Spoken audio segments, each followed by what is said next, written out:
বগুড়া বিশ্ববিদ্যালয়ে যখন আমাকে উপ-উপাচার্য হিসাবে নিয়োগ দান করলো, তখন আমি আসলে মনে করেছি যে এখানে আসলে অনেক কিছু করার স্কোপ আছে। তার কারণ এই বিশ্ববিদ্যালয়টি আসলে অনেক ভালো একটি বিশ্ববিদ্যালয়। তার কারণ এখানে যিনি ফাউন্ডার, উনি হচ্ছেন একজন অর্থনীতিবিদ, খুব নামকরা, professor doctor M Azizur Rahman, Vanderbilt থেকে পিএইচডি, এবং ওনার সুযোগ্য সহধর্মিণী প্রফেসর ডক্টর ইয়াসমিনারা লেখা, দুজনে 21 বছর আগে এই বিশ্ববিদ্যালয়টি স্থাপন করেন, অর্থাৎ 2003 সালে, যে বছর আমি নর্থ সাউথে যোগদান করি আর কি, ডক্টরেট ডিগ্রি করে। সবচেয়ে বড় কথা হচ্ছে দেশে ফিরে আসার জন্য আমার যে স্বপ্ন ছিল যে দেশের জন্য কিছু করা এবং বেসরকারি খাতের জন্য কিছু করা, সেটা আমি অন্য বিশ্ববিদ্যালয়ে অনেক করে এসেছি। এখন এই বিশ্ববিদ্যালয়টিকে আমার যেটা মনে হয় যে এটাকে অনেক উপরে নিয়ে যাওয়া সম্ভব। 21 বছরে সেটা অনেক জায়গায় অনেক উপরে চলে এসেছে অলরেডি, কিন্তু এটাকে আরও অনেক আন্তর্জাতিক মানদণ্ডে এটাকে আরও অনেক উপরে নিয়ে যাওয়া সম্ভব এবং জাতীয়ভাবে আরও অনেক উচ্চ পর্যায়ে নিয়ে যাওয়া সম্ভব। আমার অভিজ্ঞতা এবং সকল সহকর্মী, ছাত্রছাত্রী এবং যারা অভিভাবক আছেন সবার সহযোগিতায় এই বিশ্ববিদ্যালয়কে আমরা একটা দক্ষিণ এশিয়ায় তথা পৃথিবীতে একটি উন্নত বিশ্ববিদ্যালয়ের পর্যায়ে আমরা নিয়ে যেতে চাই আর কি।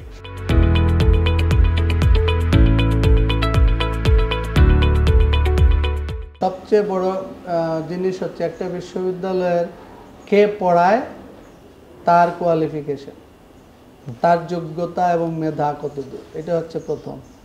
তারপরের প্রশ্ন হচ্ছে যে কারা পড়ে। হ্যাঁ, তা আমি এখন যে জিনিসটির সবচেয়ে বেশি গুরুত্ব দিচ্ছি যে কে পড়ান, অর্থাৎ উনি পৃথিবীর কোন বিশ্ববিদ্যালয় থেকে ডক্টরাল ডিগ্রি করেছেন, এটাকে আমরা প্রথম মানদণ্ড হিসাবে ধরেছি, এবং উনি গবেষণায় কত দূর অগ্রসর। এই দৃষ্টিতে গত কয়েক মাসে প্রায় আমরা 40 থেকে 50 জন ফরেন পিএইচডি শিক্ষক নিয়োগ দিয়েছি।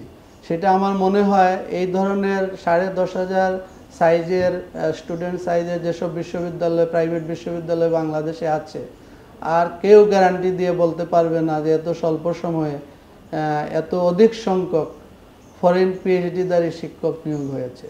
এবং সেটা আমেরিকান ডিগ্রিধারী আছে, কানাডিয়ান ডিগ্রিধারী আছে, ইউকে ডিগ্রিধারী আছে, তারপরে কোরিয়ান ডিগ্রিধারী আছে, চাইনিজ ডিগ্রিধারী আছে, কিছু ইন্ডিয়ান ডিগ্রিধারী আছে, মালয়েশিয়ান ডিগ্রিধারী আছে, জাপান ডিগ্রিধারী আছে। তো যার কারণে এই যে পূর্ব, পশ্চিম এবং এশিয়া সব মিলিয়ে এই যে একটা সমন্বয়, শিক্ষার যে সমন্বয়, অর্থাৎ সব জায়গায় যে একটা উন্নত মানের প্রতি যে মানুষের একটা আগ্রহ, এই আগ্রহটা যাতে এখানে জাগিয়ে তোলা যায়। অর্থাৎ শুধু লোকাল ডিগ্রি সহ যারা বিশ্ববিদ্যালয়ের উপর ডিপেন্ড করেন, দেখা যাচ্ছে অনেক পাবলিক বিশ্ববিদ্যালয় যেটা করছেন আর কি, তাতে আসলে আন্তর্জাতিক মানে যাওয়া যায় না। দেখা যাচ্ছে আন্তর্জাতিক মানদণ্ডে আন্তর্জাতিকতা কতটুকু একটা বিশ্ববিদ্যালয়, অর্থাৎ এটাকে কতটা ইন্টারন্যাশনালাইজেশন হচ্ছে, সেটা কিন্তু একটা বিশেষ ভূমিকা রাখে। এবং সেই জায়গাটাতেই আমরা ধরেছি প্রথম। হ্যাঁ, এই জায়গাটা ধরে আমরা অনেক দূর অগ্রসর হয়েছি এবং আমার মনে হয় যে এই পয়েন্টটা যদি ঠিক থাকে তাহলে ভবিষ্যতে আমরা যে সেকেন্ড ক্যাটাগরিটার কথা বললাম, অর্থাৎ আরও ভালো ছাত্রকে নিয়ে আসার যে বিষয়, হ্যাঁ, এটি এখন যেমন আমরা জিপিএ 5 ধরেছি থ্রেশহোল্ড, হ্যাঁ, অ্যাডমিশনের, ভবিষ্যতে আমার এটা পরিকল্পনা হচ্ছে, এটা আমি 10-এ যাওয়ার এখন টার্গেট করছি না, আমি টার্গেট করছি এটা 8-এ নিয়ে যাব, 8 জিপিএ। কিন্তু জিপিএ কিন্তু একমাত্র নির্ণায়ক নয়। একটা ছাত্রের যে পটেনশিয়াল সেটা শুধু জিপিএ দিয়ে নির্ধারণ হয় না। তো যার কারণে সেখানেও কিছু উন্নয়নের ব্যাপার আছে। আর সবচেয়ে বড় কথা হচ্ছে যে এমন একটা সুন্দর লোকেশনে, দুটো মেট্রো স্টেশন কাছাকাছি এবং স্থায়ী ক্যাম্পাস, এই ক্যাম্পাসে আমরা আমাদের আরও এক্সপানশন প্ল্যান আছে ভবিষ্যতে। সব মিলিয়ে আমরা 15,000 টার্গেট করছি ভবিষ্যতে। এখন 10,500 ছাত্রছাত্রী আছে, 15,000 ছাত্রছাত্রী এখানে অ্যাকোমোডেট করা সম্ভব। এখানে অনেকগুলো স্কুল আছে, 5টা স্কুলে 14টা ডিপার্টমেন্ট আছে। ভবিষ্যতে আমরা লাইফ সায়েন্স স্কুল খোলার প্ল্যান আছে। লাইফ সায়েন্স হেলথ সায়েন্স যখন খুলব তখন এটা আরও পূর্ণাঙ্গ রূপ ধারণ করবে। আমরা already world university ranking for innovation উরি র্যাঙ্কিংয়ে ওয়ার্ল্ডে আমরা 276তম পজিশনে আছি, এবং বাংলাদেশ থেকে আর কোনো বিশ্ববিদ্যালয় এখন পর্যন্ত সেই জায়গায় যেতে পারেনি। এটা হচ্ছে পৃথিবীতে আমাদের র্যাঙ্কিং।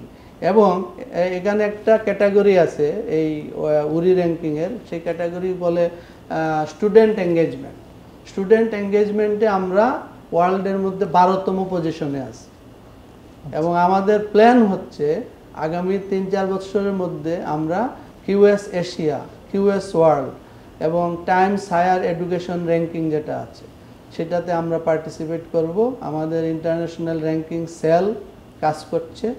অনেক বিশ্ববিদ্যালয় আছে ছাত্ররা চাকরি খোঁজে, তারা এমপ্লয়ারের কাছে যায়, আর আমাদের এখানে এমপ্লয়াররা এসে আমাদের ড্রপ বক্স এখানে আছে, তারা সিভি নিয়ে যাচ্ছে এবং আমাদের স্টুডেন্টদেরকে ইন্টারভিউ দিয়ে জব দেওয়ার চেষ্টা করছে।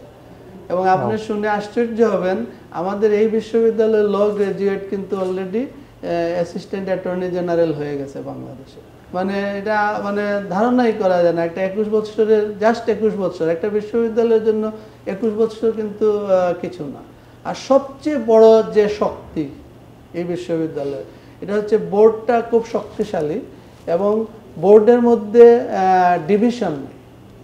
এটা কিন্তু একটা বিশ্ববিদ্যালয়ের সবচেয়ে বড় শক্তি, যার কারণে আমি এখানে আসতে আগ্রহ বোধ করেছি যে এখানে অ্যাটলিস্ট আমার জনে জনে গিয়ে সবাইকে বোঝাতে হবে না যে এটা করি এটা করি ওইটা করি, তারপর আবার তাদের মধ্যে ডিফারেন্স অফ অপিনিয়ন হয়, এটা এই জায়গায় নেই।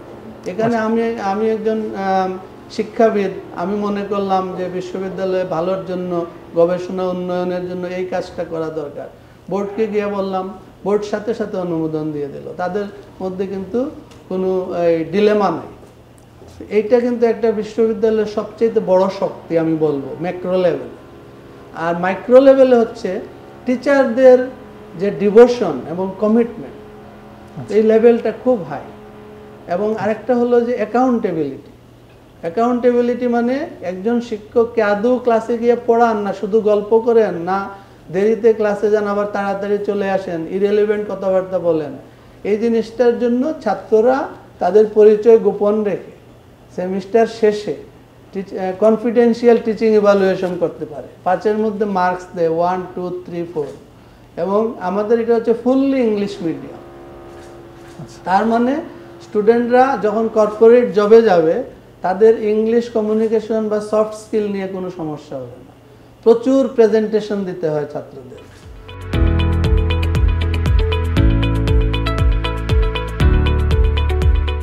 এই বিশ্ববিদ্যালয় হচ্ছে এমন একটি বিশ্ববিদ্যালয়, উত্তরা বিশ্ববিদ্যালয়, যেখানে শুধু এক্সট্রা কারিকুলার ক্লাবগুলো কন্ট্রোল করার জন্য ডিপার্টমেন্ট স্টুডেন্ট অ্যাফেয়ার্স অফিস আছে, এবং আমাদের 11টা ক্লাব আছে।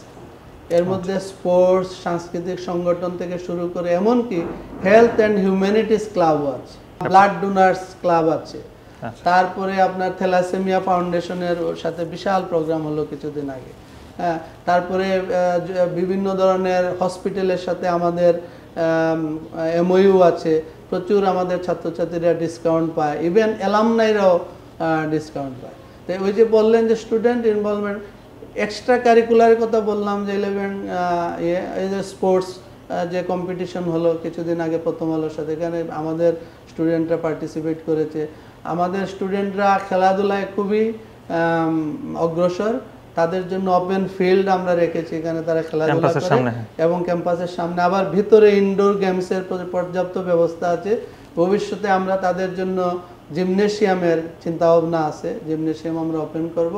আমাদের এখানে একমাত্র বিশ্ববিদ্যালয় প্রাইভেট যেখানে ব্যাচেলার ইন ফিজিক্যাল এডুকেশন দেওয়া হয়, অর্থাৎ শারীরিক শিক্ষায় ডিগ্রি দেওয়া হয়, এবং এটা কিন্তু একটা বিশেষত্ব এই বিশ্ববিদ্যালয়ে। আর আরেকটা জিনিস যেটা, প্রত্যেকটা ডিপার্টমেন্টে তাদের ডিপার্টমেন্ট বেসড কো-কারিকুলার অ্যাসোসিয়েশন আছে, যেমন IEEE ক্লাব আছে, তারপরে ACM ICBC প্রোগ্রামিং ক্লাব আছে, এই ধরনের বিভিন্ন ধরনের সাস্টেইনেবিলিটি ক্লাব আছে। এই জিনিসগুলো আমাদের আন্তর্জাতিকভাবে যে এসডিজি সাস্টেইনেবল ডেভেলপমেন্ট গোল 17টা গোল আছে, এই গোলের সাথে অ্যালাইনড হয়ে বিশ্ববিদ্যালয় কাজ করছে।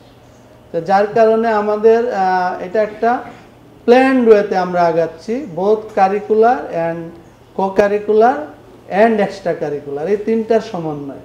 আর সবচেয়ে বড় কথা হচ্ছে স্টুডেন্ট লাইফ। একটা বিশ্ববিদ্যালয়ের স্টুডেন্ট লাইফ কেমন, যদি সে ফিল করে যে এটা আমার বিশ্ববিদ্যালয় এবং এই বিশ্ববিদ্যালয়ে আমি খুব ভালো আছি, তাহলে এটা সবচেয়ে ভালো বিশ্ববিদ্যালয়।